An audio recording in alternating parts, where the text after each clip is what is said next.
Going early today. We're going to start going a little earlier today.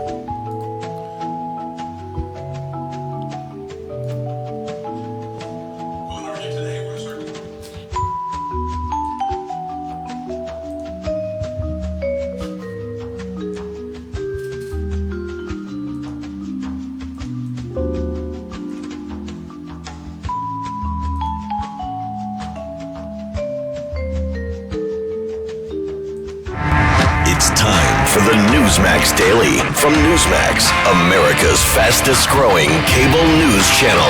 Now, here's your host, Rob Carson. Here I am, ladies and gentlemen. It is Friday. Thank God it's Friday and Memorial Day weekend, I might add, which is pretty sweet.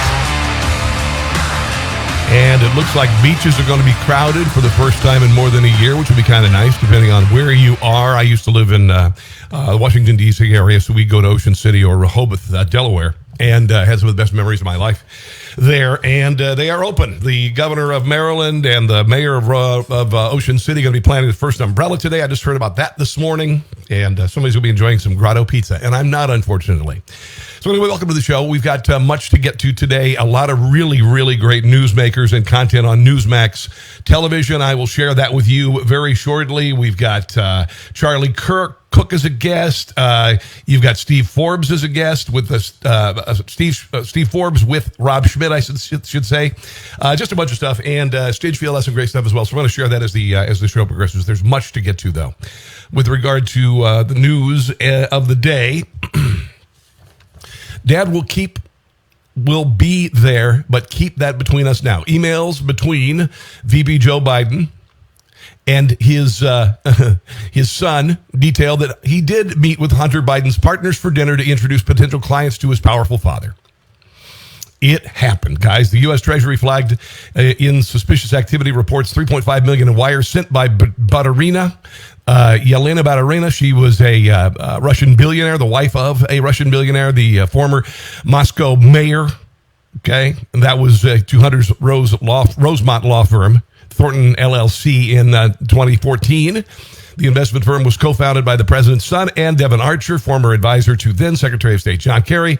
They are thick as thieves, aren't they? Aren't they just thick as thieves? And, of course, they organized the dinner at Milano in Washington, D.C. One attendee, an executive at now infamous Ukrainian energy firm Burisma, where Hunter was a board member, wrote an email the day after thanking Hunter for the opportunity to meet your father. Dear Hunter, thank you for inviting me to D.C., giving me an opportunity to meet your father and spend some time together. It's reality. That's a misspell. An honor and pleasure, according to Vadim Pozharsky. This email first emerged in October when the contents of Hunter's laptop were first leaked to the New York Post. However, Biden's campaign at the time blasted the report and said the record indicated no such meeting occurred. The email show Hunter, who was on the board of the World Food Program USA at the time, revealed to one of his guests he was pretending the meeting was about food aid rather than his controversial business dealings. Quote, the reason for the dinner is ostensibly to discuss food security. Dad will be there, but keep that between us for now. Thick as thieves. As thick as thieves. It is remarkable. And I've said this to you before, guys. If you look at the grievances that the founding fathers had versus the abject total corruption of Washington, D.C., their grievances appear to pale by comparison. Wouldn't you say? Wouldn't you say? It appears that way. Washington, D.C. is a swamp. It was built on a swamp, and it is a swamp. And the rich get richer and the poor get poorer. And they use your tax money like it's their own. It's really like running a $4 trillion company. And whoever's in charge gets to decide where the money goes. It's a $4 trillion company. And Joe Biden wants to make it into a $6 trillion company with the new budget. He's going to jack up the federal budget to $6 trillion. That's the budget, okay? So no matter what happens, we've got to increase revenues to get to that point. And that's going to be high taxes. And that's going to be higher taxes. Yesterday, Joe Biden went and he ate some ice cream. And the sycophantic media was there because they love it. when he does, stupid things like this, eating ice cream, driving an electric pickup truck. Here is a little bit of the footage from that. Chocolate chip. Oh, the dear leader is having chocolate chip. My goodness, what a great... Look at him eat it like a voracious lion eating a gazelle. What is your message to Republicans who are prepared to block the January 6th commission? This is the question was, what are you going to say to Republicans who plan to block the January 6th insurrection inquiry? Eat some chocolate chip. Eat some chocolate chip is what he said, the dear leader. He is funnier than any stand-up comedian ever. Common ground on that? On the commission? I think it's... I can't imagine anyone voting against the establishment of a commission on the greatest assault since the Civil War. It wasn't the greatest assault since the Civil War. It's a lie. And you should know that because you were there. You were there. Old guy. Yeah, speaking of old guy, they did a new a Snapchat vaccine PSA. And, you remember when you were a kid and you looked at your parents and you thought they were just technically, morons. They didn't know anything. And I get some of that from my kids too, that you don't know how to use this on your phone and this, whatever. And they try to be cool and they're really not cool. So here's the president in this just absolutely insufferable vaccine PSA on Snapchat. Hey, folks, we have to get vaccinated. The new variants are affecting... Now, if that voice just showed up on your phone, what would you do? You'd probably get out of the house right away, young people. Getting the vaccine is going to prevent you from spreading it to your friends and to your family. Let's end the COVID crisis once and for all, now. I'm in the house. Who we got now? 90% of Americans live within 5 miles of a vaccination center. And That would be the vice president. if you click on the link below, go to vaccines.gov, and you can get all the information about where you can get vaccinated. And also starting May 24th, Uber and Lyft are going to give free rides to vaccination sites. So get vaccinated. Honestly, they're pushing this vaccine so hard to everybody. And the more you push, the more I push back. Who we got now? A fully vaccinated person right now will be protected against the variants that are currently circulating in the country. Wow. So you've got an 80-year-old, a 78-year-old, and a 56-year-old all pushing kids on Snapface or whatever to get a vaccine. What do you think the kids are going to do? What do you think the kids are going to do? Here's Grant Stinchfield talking about Joe Biden eating ice cream and the media's obsession. Folks, I am dying to know what the heck is the media's obsession with Joe Biden and his ice cream. Today, Joe ordered a nice little ice cream cone at a place called, I know this place, by the way, the Honey Hut in Cleveland. It's where my fiance is from. Why do I know about the ice cream and Joe? Because the internet erupted over Joe's phony regular guy act. Watch this. Mr. President, what did you order? Chocolate chip.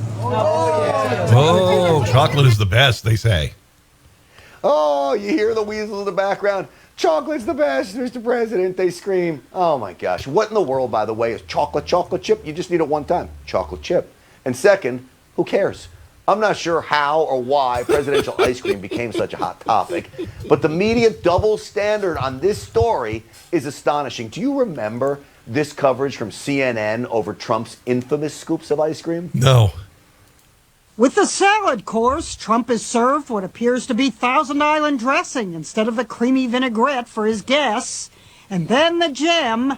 At the dessert course, he gets 2 scoops of vanilla ice cream with his chocolate cream pie instead of the single scoop for everyone else. Wow. That is a brilliant comparison. Grant Stinchfield, absolutely hilarious and absolutely true. Oh, by the way, here's the president yesterday treading on some thin ice, talking about Alzheimer's. We don't do something about Alzheimer's in America. Every single solitary hospital bed that exists in America, as the nurses can tell you, every single one will be occupied in the next 15 years with an Alzheimer's patient. Every one. I don't know where he's getting that. He's saying that everybody's going to have Alzheimer's. What kind of statement is that? Every nursing home bed is going to have an Alzheimer's patient. That makes no sense. That makes absolutely no sense whatsoever. Honestly, some days I just wonder. By the way, fake news no longer. Facebook has lifted its ban on suggesting COVID-19 was man-made. after Biden ordered intelligence agencies to probe whether coronavirus leaked from the Wuhan lab. There is a reason for the Biden administration to shut down the investigation that was going on, to shut down the investigation that Donald Trump had started. And I believe it is Donald Trump, or I should say it is Joe Biden's connection with his son to China. Because the same thing happened with companies in China that happened between Burisma and Hunter Biden. Right now, guys, I'm just going to say, we have the most corrupt president in the history of the United States in the office. You say the January 6th insurrection was the worst attack on the Capitol since the Civil War. I'll just go ahead and say this is the most corrupt president, the most corrupt man the White House has ever entertained, has ever had in the Oval Office. There you go. Senate on Wednesday unanimously passed a bill proposed by Senators Josh Hawley and Mike Brown of Indiana, requiring President Joe Biden to declassify intelligence related to any potential links between the Wuhan Institute of Virology and the origins of the COVID-19 pandemic. And you know what we're going to find out, kids? We're going to find out it came from a lab in Wuhan. That's what we're going to find out. And as I said yesterday or day before yesterday, I had Emerald Robinson on, and she said it's Occam's razor. You know, the answer is clearly the most obvious. And it is obvious. Obvious.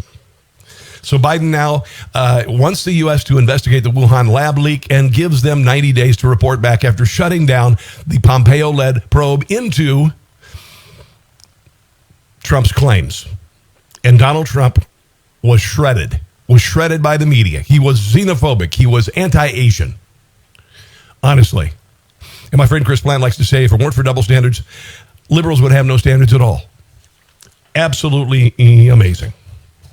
Oh, by the way, if you're wondering who's going to replace Rush Limbaugh, the Clay Travis and Buck Sexton show will begin airing noon to 3 in 100 markets around the country starting June 21st. That's Premier Networks announcing this. Here's the quote. We're going to replace Rush Limbaugh. We're going to have an evolution of the show with fresh voices, those that grew up with Rush and admired him. So they're obviously going after a younger demo. This according to Julie Talbot.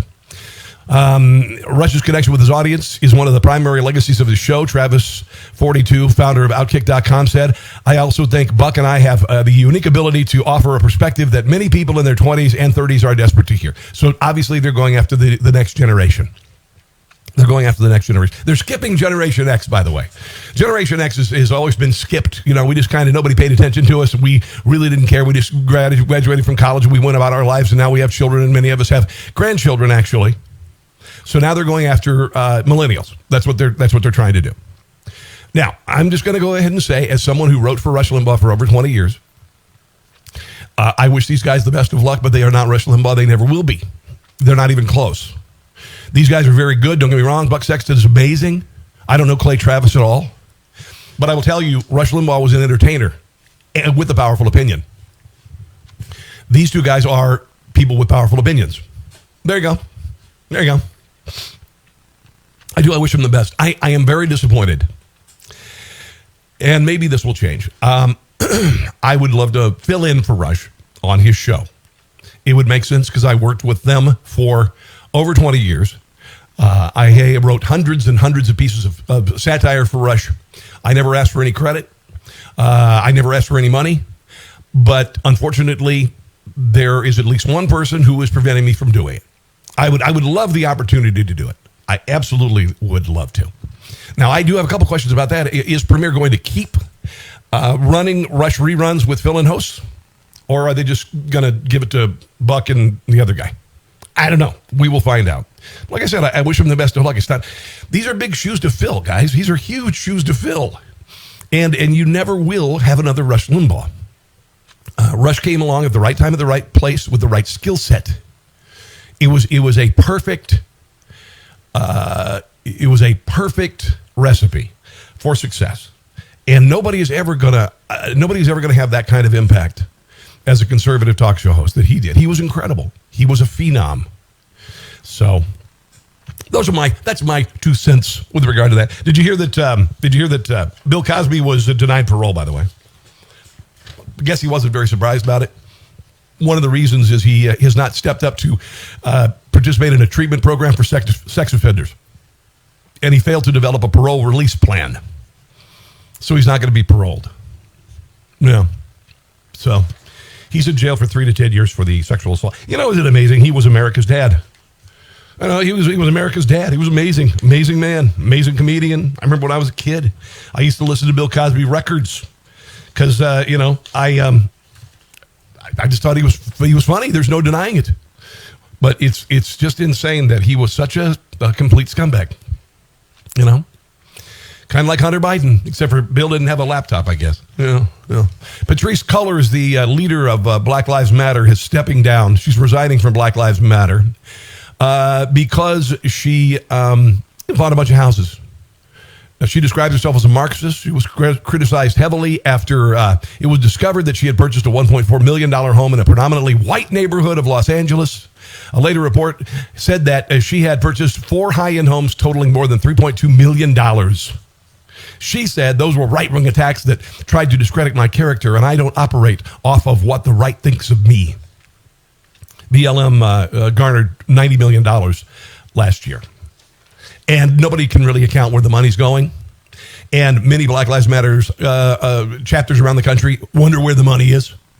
You know, it's a shakedown. That's it. It's just a shakedown. Here's Patrisse Cullors in her big announcement. She's stepping down. Hey everybody, welcome back to my channel. I am so excited to be here. And yes, you read it right. Today I am going to be talking about me transitioning out of Black Lives Matter Global Network Foundation. I know, yeah, you should. That's why I know. I couldn't have told you that when I started Black Lives Matter with Alicia and Opal, how it would change and transform not just my life, but millions of Black people. It made you really rich. Across the globe. 2013, huge and important year. It's the year that George Zimmerman was acquitted of the murder of Trayvon Martin. Yeah, he didn't murder Trayvon Martin, actually. Trayvon Martin attacked him and he defended himself and he got shot. The young Black activist, I wanted to fight back. I wanted to change the culture that looked at Black people. It's based on a lie. Black Lives Matter is based on a lie. If it's based on the George Zimmerman shooting of Trayvon Martin, it's based on a lie. If it is precipitated through the death of Mike Brown in St. Louis, near St. Louis and Ferguson, it's a lie.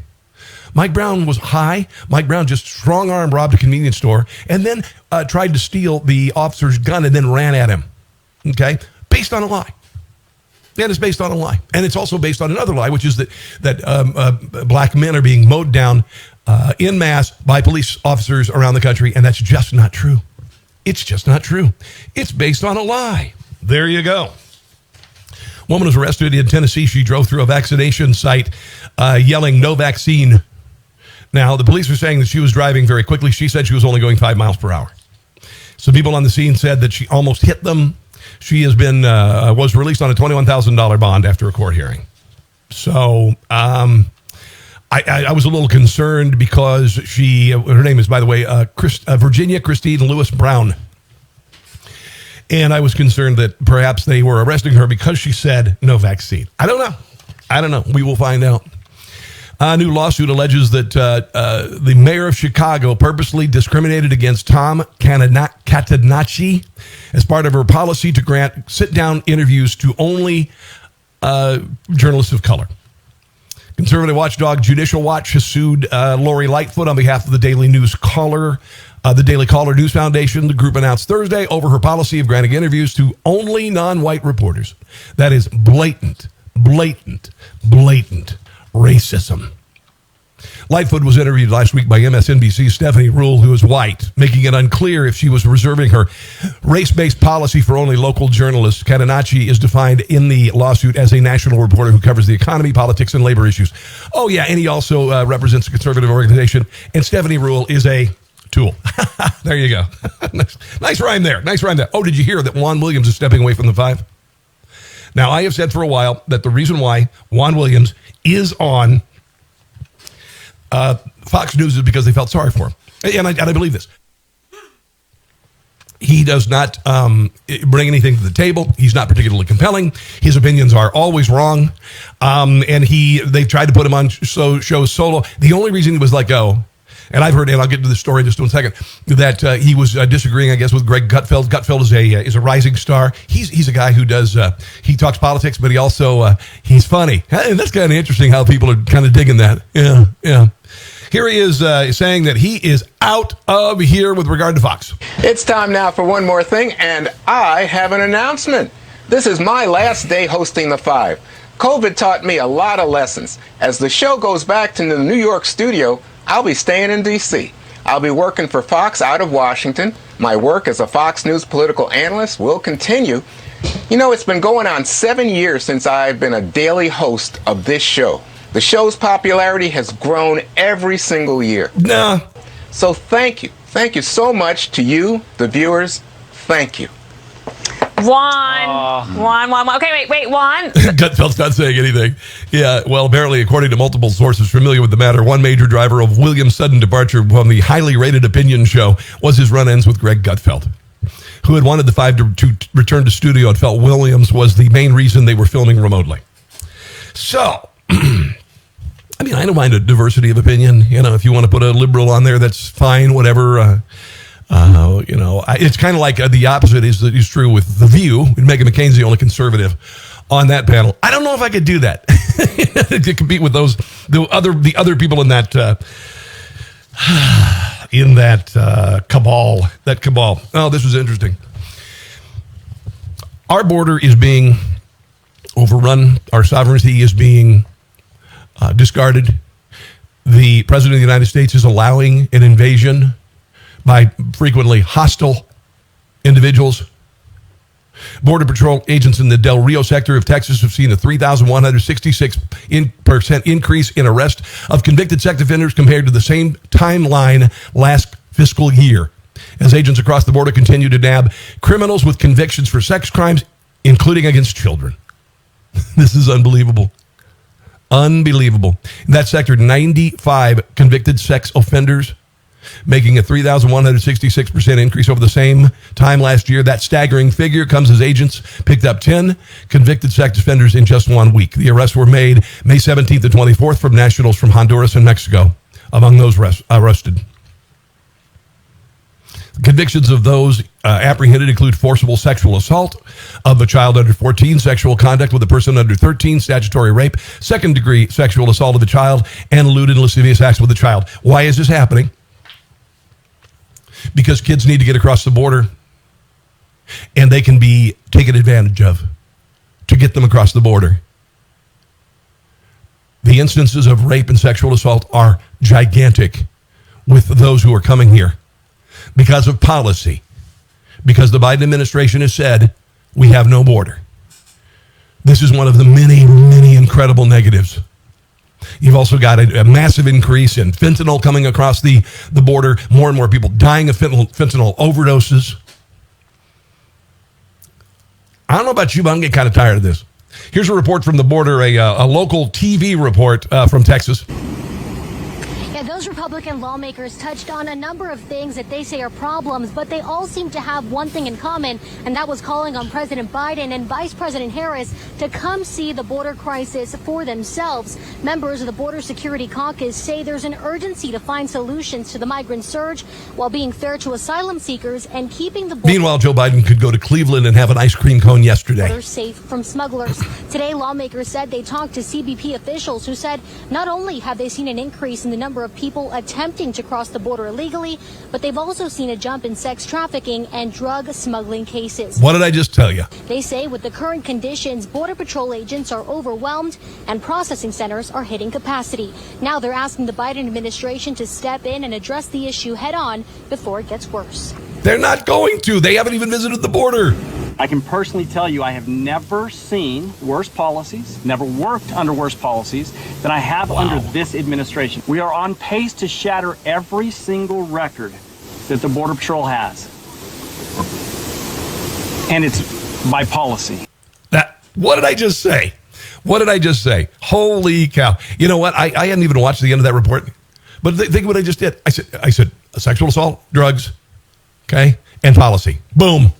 That's what it's all about. That's what it's all about. Oh, by the way, they're labeling the squad the Hamas caucus. As Israel spent 11 days defending itself from a barrage of rocket attacks from Gaza, a handful of progressive, or I should say congressional Republicans, who all share a hallway with members of the squad. Mike Waltz of Florida, Lisa McClain of Michigan, Nancy Mace of South Carolina, Chris Jacobs of New York, all hung up signs that say stand with Israel. I love this. Hamas caucus has become a popular term used by Israel-supporting Republicans to describe anti-Israel progressive Democrats who have chipped away at the consensus on Israel that's been around since President Harry Truman recognized Israeli independence in 1948. And we know who they are. You've got AOC, you've got Ilhan Omar, who is a rabid anti-Semite. She accused the premier partisan pro-Israel lobbying group, AIPAC, of being all about the Benjamins, baby. Yeah. As Hamas rockets rained out on civilians in Israel, Omar said that Israel's targeted strikes against Hamas were acts of terrorism. She is a rabid, insatiable anti-Semite. That's just how she is. Hey, I want to mention something to you real quick. Will you do me a favor today? Will you do this? I want you to go to Apple Podcasts, okay? Apple Podcasts, where you can listen to this show and subscribe to the Newsmax Daily with Rob Carson on Apple Podcasts, okay? I can send you guys a link. I can put it up on my social media if you want to check it out. But if you would do that and also give me a review, that would be gigantic. Give me a 5-star if you can. If you like the show, tell me, tell them what what you think of the show. Got a couple of reviews up there right now on Apple Podcasts, actually, that I posted on social media that were very nice. For instance, Rob Carson is one of my favorite podcasters. He's straightforward, no sugarcoating approach on current news issues is absolutely refreshing. We are living in a time where people tiptoe around afraid to speak the truth. Rob is honest and genuine, something that we desperately need right now, and he has my utmost respect and admiration. Thank you very much. Appreciate that, Radio Free Kipper. As a longtime fan of Rob Carson, it's great to hear his next generation take on the day's events mixed with his unique wit and wisdom on a daily basis. We won't catch the stupid, but we definitely will catch the funny. Those are pretty cool. These are pretty cool. All right. Thank you, guys. I appreciate that. Just go to Apple Podcasts. I will post the link on social media. And if you would share it with other people, say, man, you got to listen to this guy. All right. I would really, really, really appreciate it. This is kind of funny. The governor of Idaho left town. So the lieutenant governor jumped in. Her name is Lieutenant Governor Janice McEachin. She became the acting governor in Brad Little's absence, and she took the opportunity to get rid of mask mandates. I love this. This is fantastic. Governor Little left the state to attend the Republican Governors Association conference in Nashville this week. And so the McEachin said basically today, as acting governor of the state of Idaho, I should say, I signed an executive order to protect the rights and liberties of individuals and businesses by prohibiting the state and its political subdivisions, including public schools, from imposing mandates in our state. I love this. That is absolutely fantastic. I didn't realize that when a governor leaves the state, that the lieutenant governor automatically becomes the governor. That's kind of interesting. That's kind of it, because if the president flew out of the country, he would still be the president. You know what I'm saying? It's kind of interesting. It's actually really, really, really interesting. Let's go on to some other cool stuff in the news. Actually, let's go to Newsmax. Let's go to Newsmax and talk about all of the things that are happening in the world. For instance, on American Agenda, Stephen Moore was on to talk about the economy, how the economy is coming around, and it's not because of Joe Biden. The economy is really on a very much an upward path thanks to the Trump vaccine, which is really now readily available all over the country. We're seeing this Memorial Day weekend businesses all over the country opening up. It's a wonderful thing to see. By the way, the only thing that's prohibiting businesses from opening up is that they can't find enough workers because we're paying people too much money to stay unemployed. But, there's a report out today that the budget for 2022 that Biden will propose will be $6 trillion. $6 trillion in 1 year. I mean, when I first came to Washington in around 1984, I remember Reagan introduced the first $1 trillion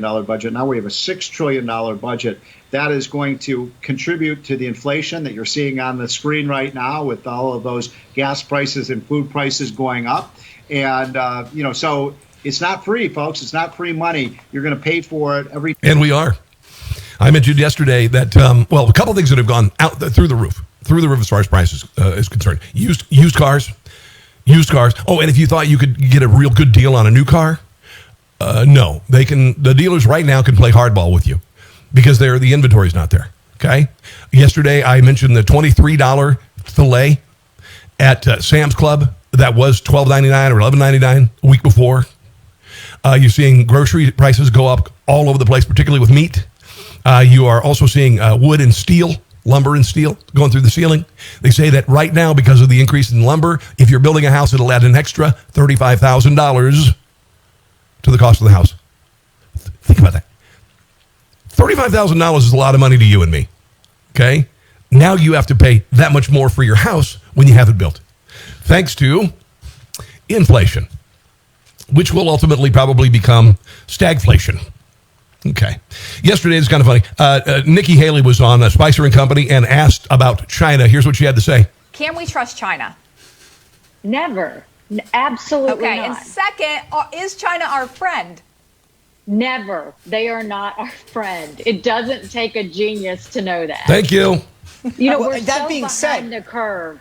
I mean, Yeah. Sean, the thing is, like, if you look at our foreign policy anyway, first of all, I mean, here you have the Chinese delegation humiliates the American delegation in Alaska. Yeah, that You've happened. got Putin challenging Biden to a debate. You've got Kim starting to test ballistic missiles. You've got Biden falling all over himself to do business with Iran, all while boycotting Georgia. And then you wonder why we're being hacked. And now what's amazing to me is what is taking so long to get down to the bottom of this. I think we know the answer to that.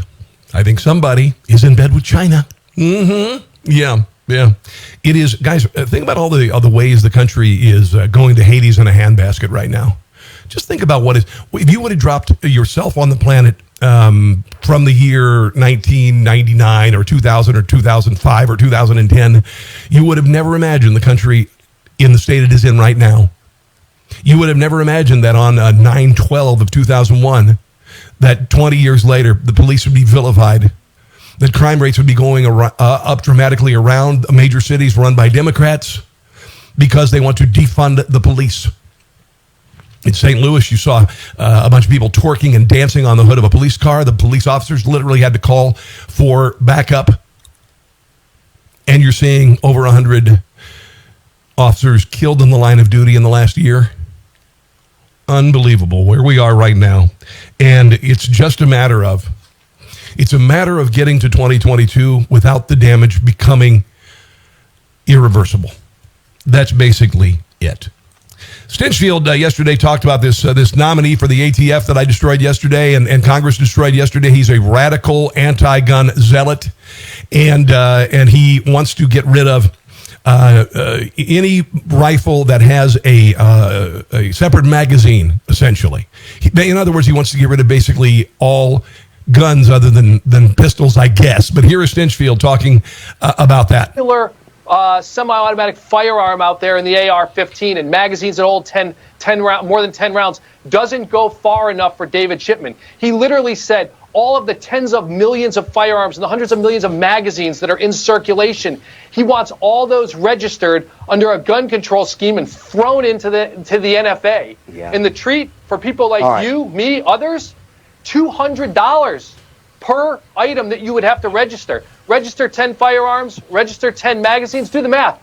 By the way, this is Jason Wemett of NRA. $1,000 to register your own property? Yeah. Get real. Wow. Get real. At least. Not to give away how many magazines and guns I have, but it would be far more than $4,000 going down in my gun safe right now. Unbelievable. Stinchfield also spoke to Mark Morgan. Apparently one of the things that the illegals are doing now, they're being supplied with camo clothing so they can't be seen as well. Yeah, this is the next thing. Not only are the kids being raped and the women being raped and sexually assaulted, now they're wearing camo to sneak in so they can't be seen. Mark, help me break this down. Camouflage? What is going on here?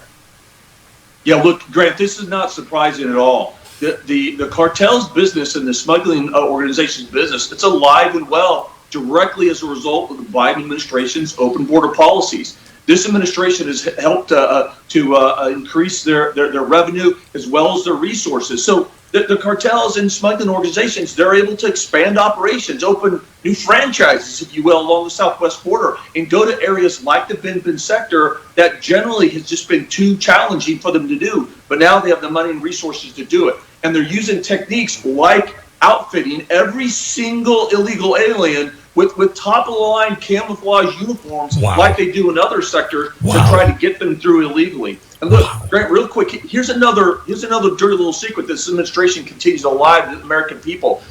As a result of their open border policies, guess what else you get? Dead migrants. Last week, they found a dead migrant that had tried to illegally enter. This year, they've uncovered 20 dead migrants that have tried to illegally enter the United States in the Big Bend sector alone, one of 9 sectors. But you don't hear the administration talking about how... If you look at all the ways that we are being confronted, attacked, the country is going to hell, guys. It is. And I'm just you and me here. There is a gigantic fire burning in our bellies to end this. There is a gigantic desire to end this, to stop the trajectory of the United States going to pieces. And I mentioned that on January 20th, the SS Titanic set sail.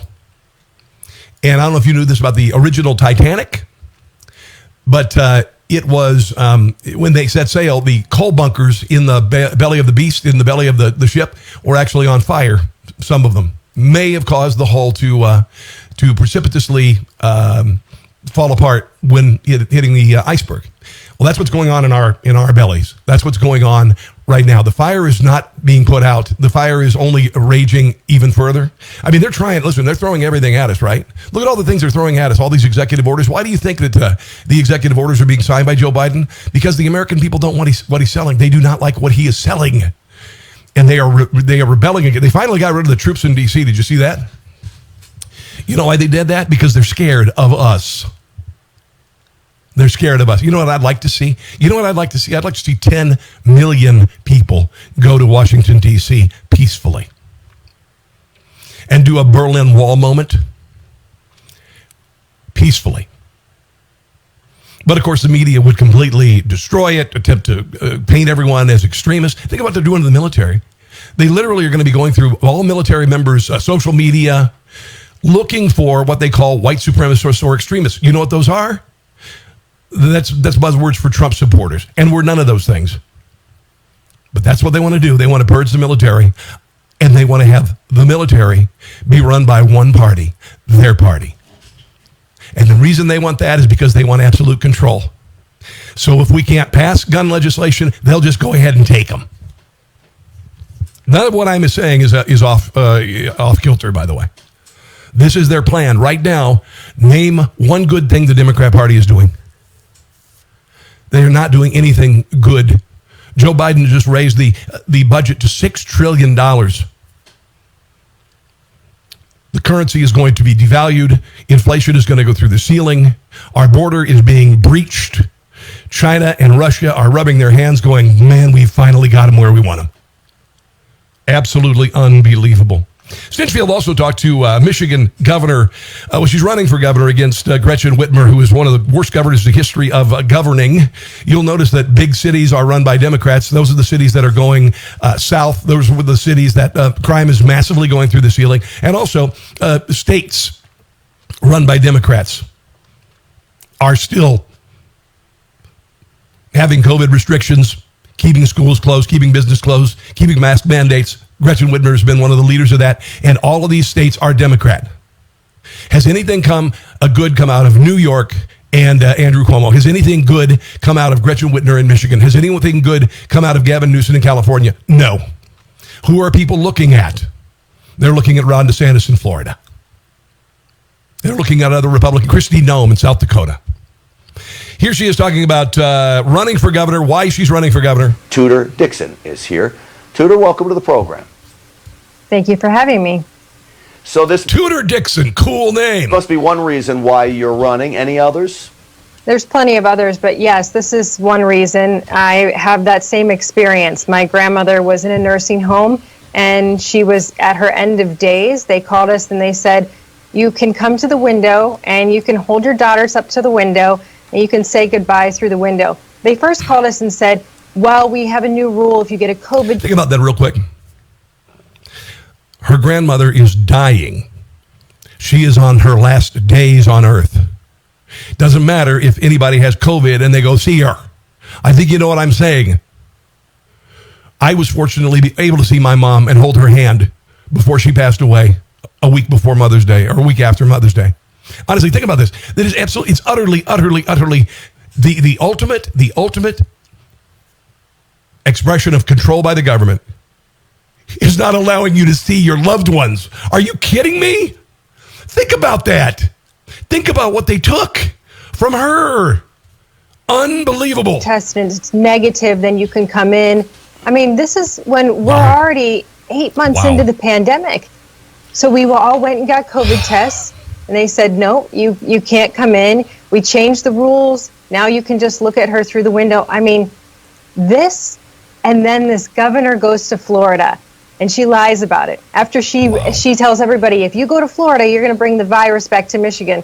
And she goes to Florida, and when people ask, why'd you do this? She says, I have a sick father. I had to go see him. Just the ultimate slap in the face. The ultimate slap in the face. And you know what? She doesn't have a soul. The only you'd allow this to happen, the only way you could do this, you could prevent someone from seeing their dying grandmother while you fly to Florida. First, you shouldn't, because she's preventing you from doing it. And second, to visit her sick father. Oh, by the way, there's rumors about that. It really wasn't a trip to visit a sick father. It was a trip to Florida to party your butt off.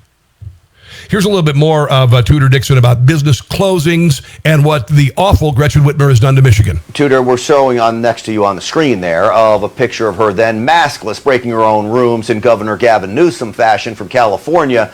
Once again, what's good for everybody else, not good for the elected leaders there. Well, and the thing about the nursing homes is now it's coming out when they're asked, they say, we didn't have the time. And that's truly the answer. We didn't have the time to keep accounting of the nursing home deaths. But let me tell you what they did have the time for. They had the time to keep accounting of all of their citations that they made and then actually drive to business owners' homes, pick them up, have the state police go out and pick them up, handcuff them, put chains around brown shirts on their waist, and then throw them in prison, throw them in jail for breaking her order, for a misdemeanor breaking her order. Again, the fire is only being stoked. The anger is only building. Rob Schmidt talked to Steve Forbes, a businessman, former presidential candidate, about the new Biden $6 trillion budget. $6 trillion fiscal year 2022 budget proposal by the White House. What are your thoughts? Well, you had the Paleolithic up there, and what this reflects is Paleolithic thinking in terms of economics. We've seen time and again to have resources from government. Government has to take resources. Government does not create resources. So what do? They have to either print the money, we know where that leads, or raise taxes, and that gives us a stagnant economy. So you don't have to go back to Paleolithic times. Now listen to this. Pay very close attention to this. Remember my expression, welcome back, Carter? Just go back to the 1970s when we had big taxes and we had high inflation. They call it stagflation. So we had a stagnant economy, rising prices, 21.5% interest rates. Wow. And that's what led to the rise of Ronald Reagan, who reversed things rather quickly. But nobody remembers that today because the Democrats and the mainstream media don't want you to remember. Do you remember 21% interest rates? I was just a little boy when that happened. 21% interest rate on your house. Not your credit card, not your MasterCard, not your Visa. No. 21% on your house. Can you imagine? 1/5 of your home's value per year is the interest you'd be paying. Here's a little more from Steve Forbes. My first 3 months in office, the economy has added back 500,000 jobs. Why have they done that? Because businesses are opening. He did nothing. If you open businesses, the economy's going to come back. Joe Biden didn't. All he did is he took the burdensome, or I should say, governors and mayors took the burdensome closings and they open businesses.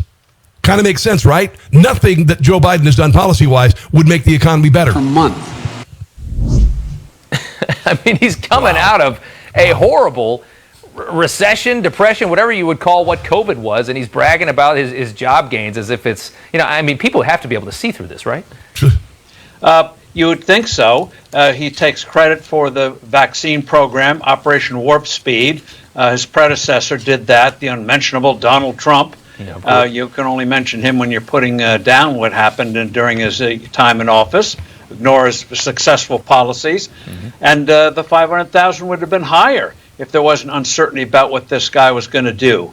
So I've always suggested to give this administration 6 months off, expenses paid at the biggest spa they can find, and come back in 6 months, let the schools open, end the lockdowns, and by golly, they'd look like geniuses. They could be like... Thank you very much. What did I just say? Roosters in the morning.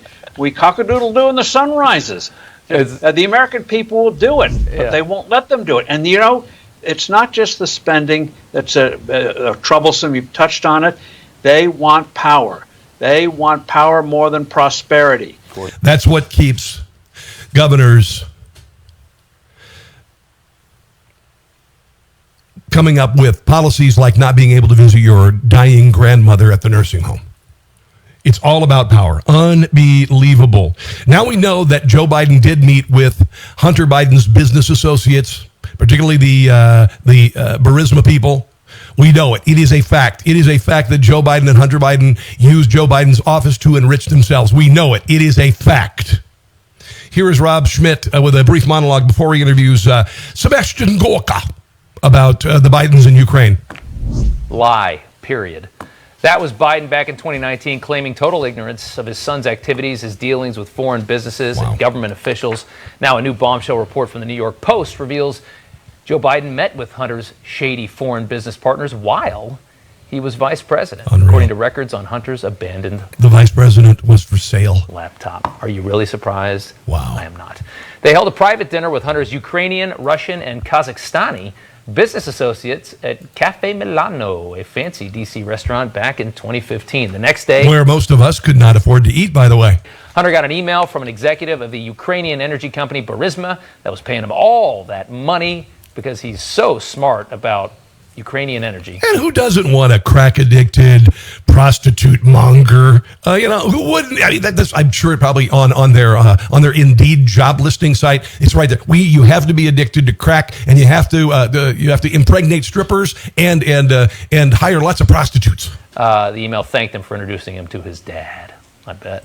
At the time, Burisma was reportedly paying Hunter more than $83,000 a month to sit on its board and probably do some really weird stuff when he got home from work. Yeah, we all know about that. Here's Rob Schmidt talking to Sebastian Gorka with his thoughts. All the evidence we have of the whoring, the prostitutes, the drug taking, the corruption, the involvement with the Chinese intelligence, where he's bragging on a voicemail that he's in bed. He is working with business partners with the chief Chinese communist spy. Those are on laptops that Hunter Biden's lawyers demanded to get back from the repair shop. Rob, you don't ask to get somebody else's laptops back. Those are Hunter Biden's. This is a gigantic story. This is possibly one of the biggest political scandals in the history of the country. But this story is monumental. We have 4 years of lies, of calumny, of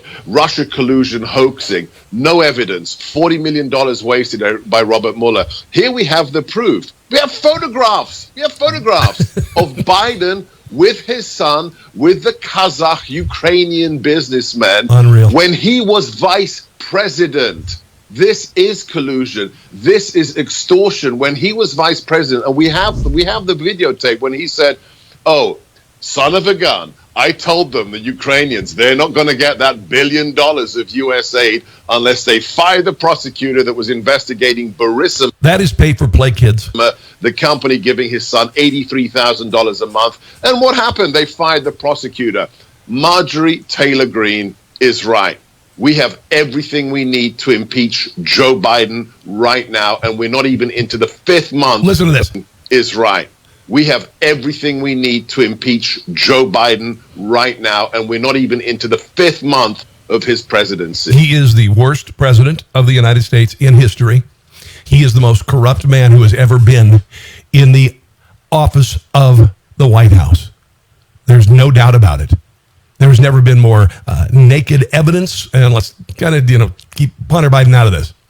But it has never been so nakedly obvious. The man has used his position in public office to enrich himself and his family. That's it. That's it. That's going to do it for the show today, guys. I greatly appreciate you joining me here. If you get a chance to, subscribe on Apple Podcasts, the Newsmax Daily with Rob Carson, and leave a review. Will you leave a review? I would really, really appreciate it because the show is growing by leaps and bounds, and it is my honor to be able to do it for you guys. A lot of people are reacting, despite the fact that I'm in my early 50s. I am a fresh voice in talk radio. And I hope you not only get informed, but you also are entertained and maybe even motivated. Have a glorious weekend with your family for Memorial Day weekend. And remember, there are many who will not be at your gatherings. Many sons and daughters who died overseas fighting evil for the United States. They won't be able to enjoy the hot dogs and the hamburgers and the chips and the fireworks. That's what Memorial Day is all about. It's not just another 3-day weekend. God bless you guys. Have a glorious day, and I will see you again on Monday. Thanks for listening to the Newsmax Daily with Rob Carson. Check your cable guide or NewsmaxTV.com or watch free on YouTube, Roku, Apple, Pluto, Zumo, Amazon Fire, and your smart TV. Newsmax, America's fastest growing cable news channel. Check NewsmaxTV.com for details.